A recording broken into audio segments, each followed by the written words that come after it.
فرضاً اگر رهبران مقامات حفظ حقوق برای بی‌صلاحیتی و غفلت از کار رانده شده باشند، اینجا مشکل چی است؟ نگرفتن افراد با لیاقت و کاردان است یا خیش و تباربازی در سیاست کدری؟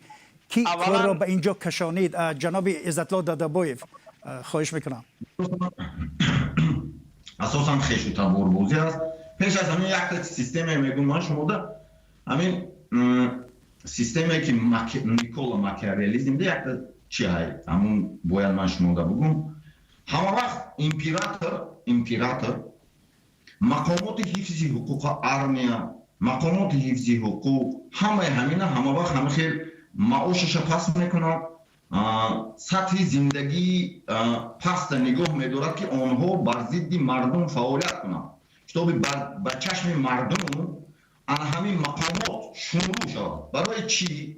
برای آنکه هر لحظه که مردم ناراضگی بیان کرد یکم همون خیزشی حتی مردم شد به طرف به سمت مقامات هجوم میکند که برای آنکه قصد دارد بعضش دستگیر کرده که یگان خیش و اقرب باشه و اگر سفارش اجرا کرده بود.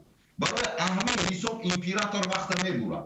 برای همون دویان سیستمش همین کتی اساساً که وقتی که تمامی روبرو وزیرو باید گفت اشکال گفت، این ویکیپیدیا خودش میگود، من نمیگم، ویکیپیدیا که گوگل دست میگود هر وزیر اگر نویسیگر میگود که از کجا است، چی است، معاونین از کجا هست. یک بالانس باید باشد که وظیفه ها در تمامی مقامات های دولتی از جهت اهالی که مناطق هست، ما حتی در اروپا و امریکا تمامی دولت های آموخته برآمده، من زندگی کردم آموخته برآمده، رفیقا دارم، باید همه خیلی دلینی همون تقسیماتی همون وظیفه ها باید درست به جا مانده شود.